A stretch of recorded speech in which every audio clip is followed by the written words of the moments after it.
Hello friends, welcome to my YouTube channel. पिछले video में हमने नेट के पाठ्यक्रम में संकलित इकाई 7 की कहानी आकाशदीप का कथावाचन किया था।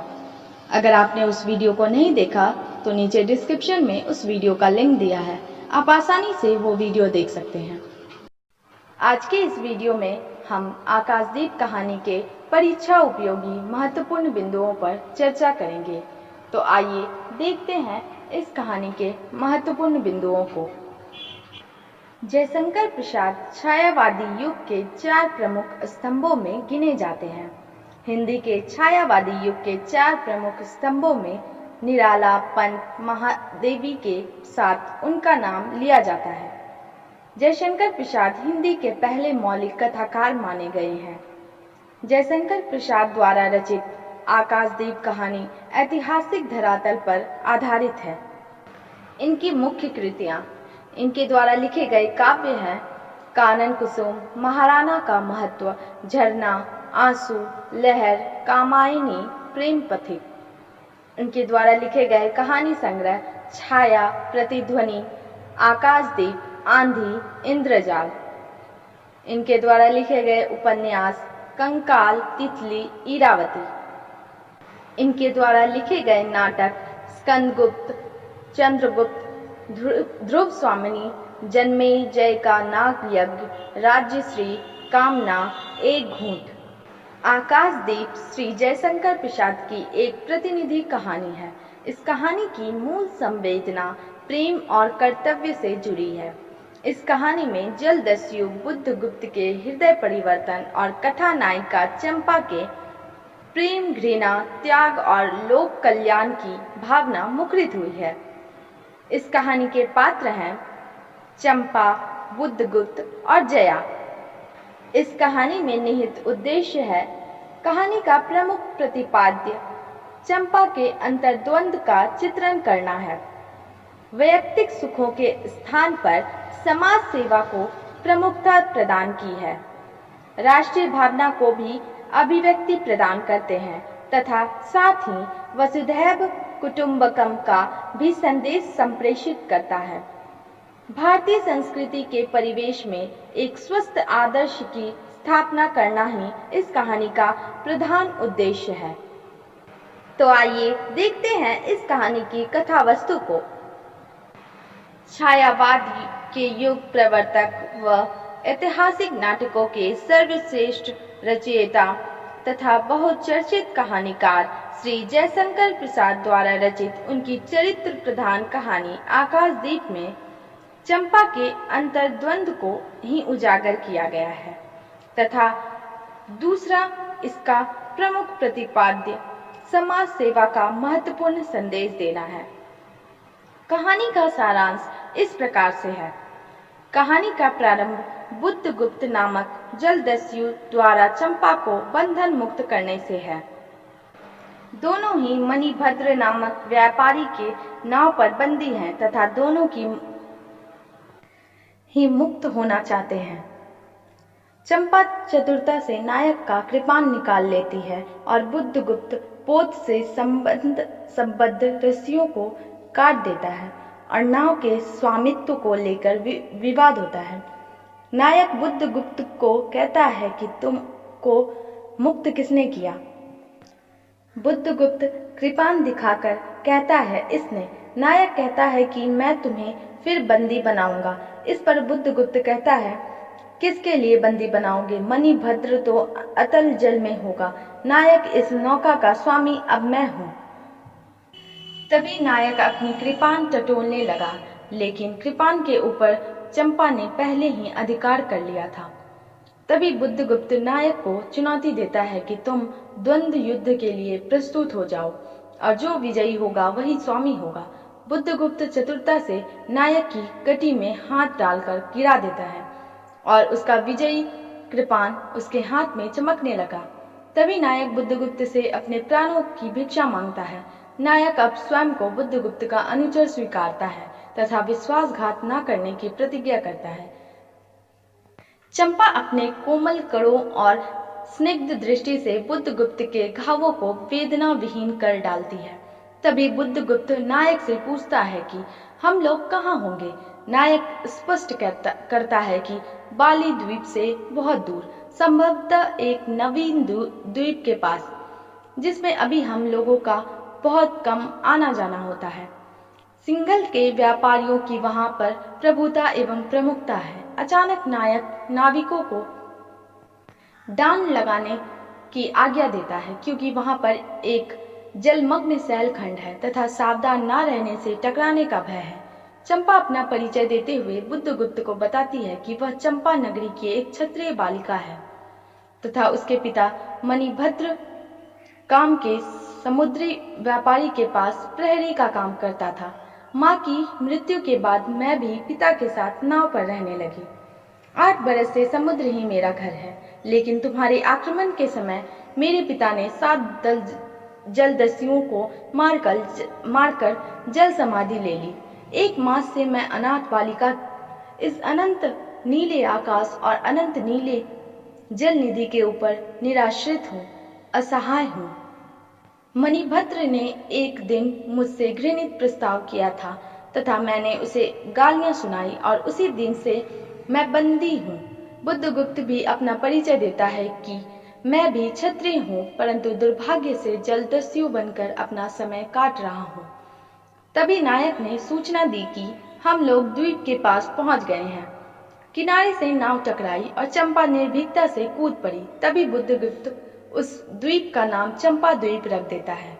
5 साल बाद चंपा उसे ऊंचे स्थल पर बैठकर आकाश दीप जला रही थी और बड़े प्रयास से उसने संदूकची में दीप रखकर अपनी कोमल उंगलियों से डोर खींची। उसकी कामना थी कि उसका आकाश दीप नक्षत्रों से मिल जाए, किंतु ऐसा होना सर्वथा असंभव था। उसने आशा भरी आंखें घुमा ली। बुद्धगुप्त चंपा के आकाशदीप जलाने का मजाक उड़ाया करता था, लेकिन चंपा उन मधुर स्मृतियों में खो जाया करती थी। वह और बुद्धगुप्त दिन भर कठोर परिश्रम करके पालों में शरीर लपेटकर एक दूसरे का मुंह देखते हुए सो जाया करते थे।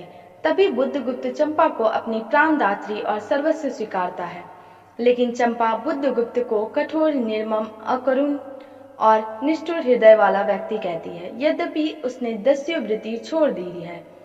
तुम भगवान के नाम पर मेरा मजाक उड़ाते हो तथा मेरे क्षीर निधि साई अनंत की प्रसन्नता के लिए क्या मैं दासियों के आकाशदीप जलवाऊं? चंपा स्मरण करती है कि जब वह छोटी थी तो मेरे पिताजी समुद्री जहाज पर नौकरी करते थे और मेरी माता प्रतिदिन उनके लिए आकाशदीप जलाया करती थी और प्रभु से प्रार्थना किया करती थी कि हे भगवान, मेरे पथ भ्रष्ट नाविक को अंधकार में ठीक पथ पर ले जाना। जब बरसों बाद चंपा के पिताजी लौटते तो वे कहते, साध्वी, तेरी प्रार्थना से भगवान ने संकट की घड़ी में मेरी प्राण रक्षा की है। वह तभी अपने माता पिता के प्रति श्रद्धा अभिव्यक्ति करती है। मेरे वीर पिता की मृत्यु के कारण जलदस्यु, हट जाओ।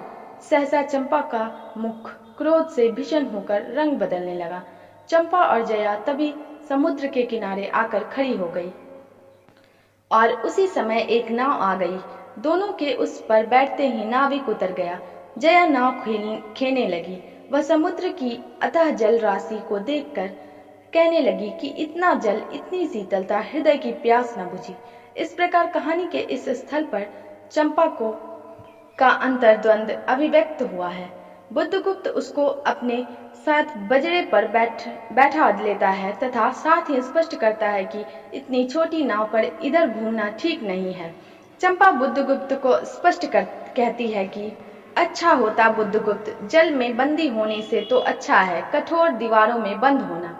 बुद्धगुप्त स्पष्ट करता है कि तुम मुझे आज्ञा देकर देखो, मैं तुम्हारे लिए नई द्वीप की सृष्टि कर सकता हूँ। तुम एक बार उसकी परीक्षा तो लेकर देखो। वह स्पष्ट कहता है कि चंपा, मैं अपना हृदय पिंड निकालकर समुद्र की गहराई में विसर्जन कर सकता हूँ यदि तुम कहो तो। चंपा कहती है कि आज मैं अपने प्रतिशोध के कृपाण को समुद्र की गहराई में डाल देती हूँ, क्योंकि मेरे हृदय ने मुझे बार बार धोखा दिया है।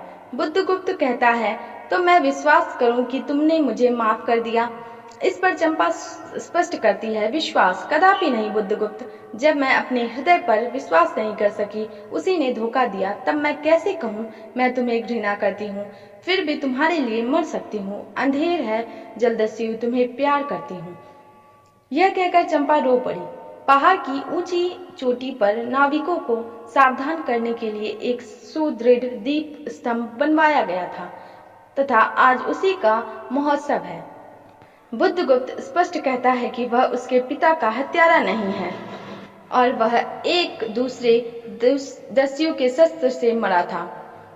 बुद्धगुप्त चंपा के पैर पकड़कर कहता है कि अब हम अपने देश भारत लौटना चाहते हैं और इन निरीह प्राणियों में यद्यपि हम देवी देवताओं की तरह पूजित है, फिर भी पता नहीं किस श्रापवश अलग अलग है।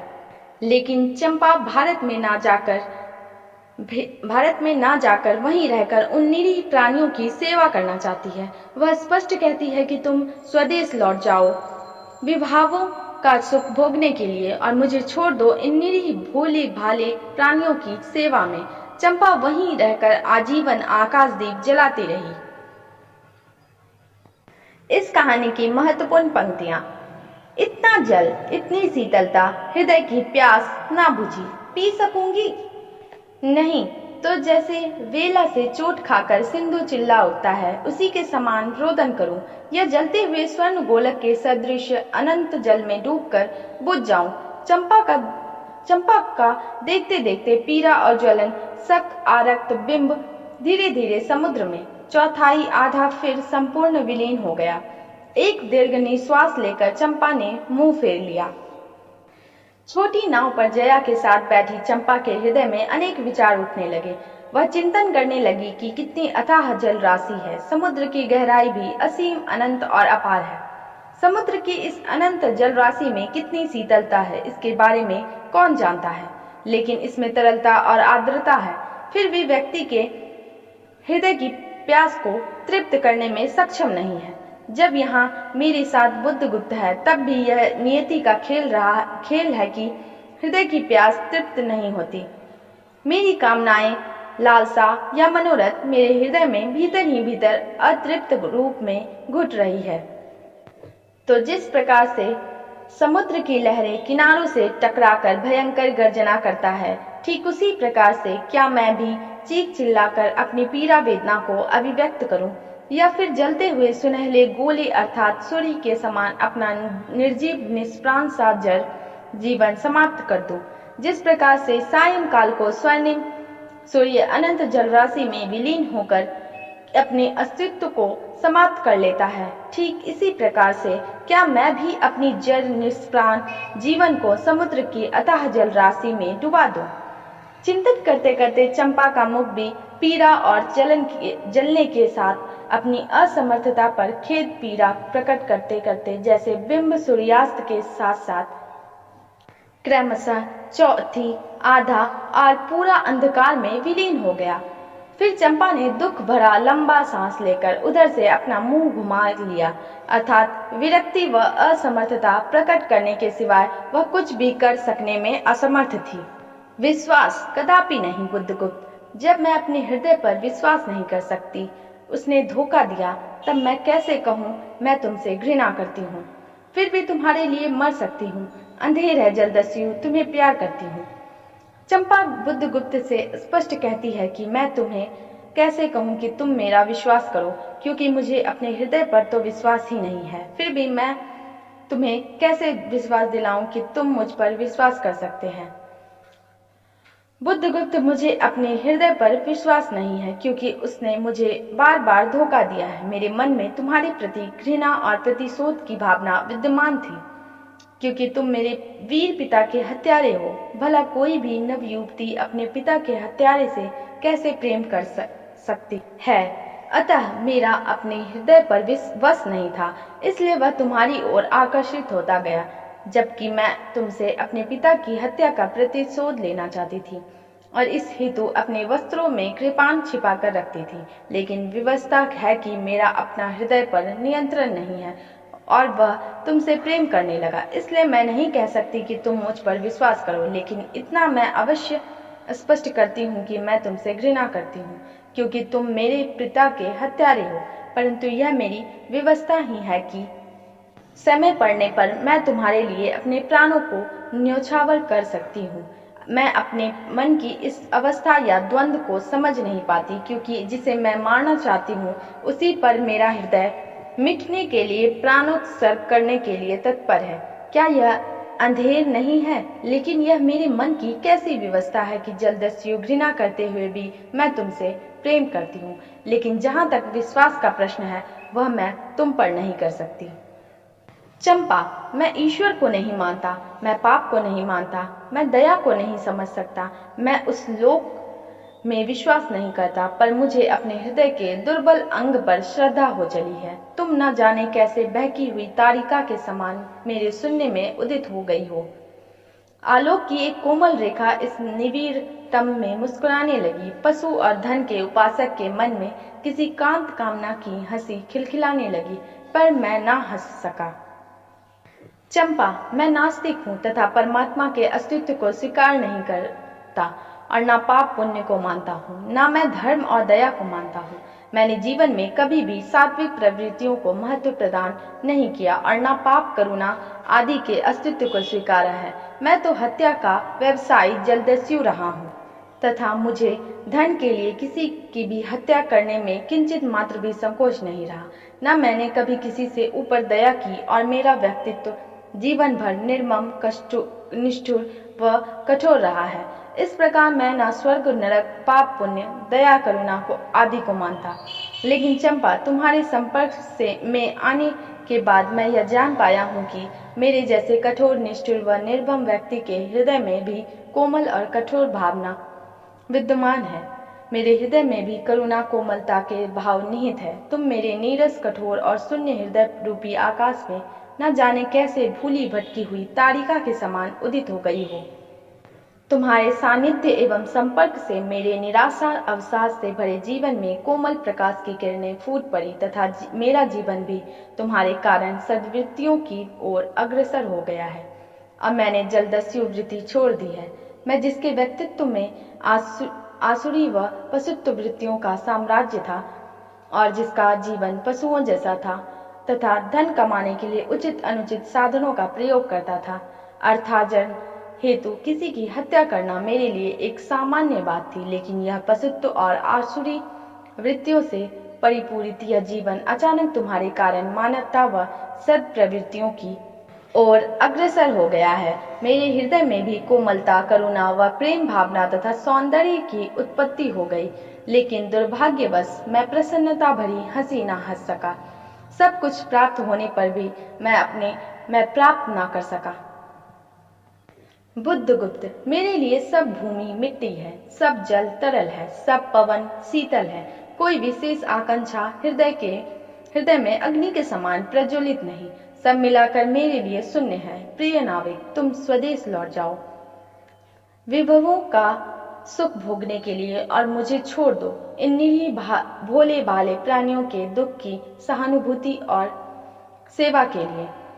चंपा बुद्धगुप्त को संबोधित करती हुई स्पष्ट कहती है कि बुद्धगुप्त, मेरे लिए तुम्हारा यह लूटपाट से तथा व्यापार से एकत्रित किया हुआ धन मिट्टी के समान तुच्छ एवं नगण्य है।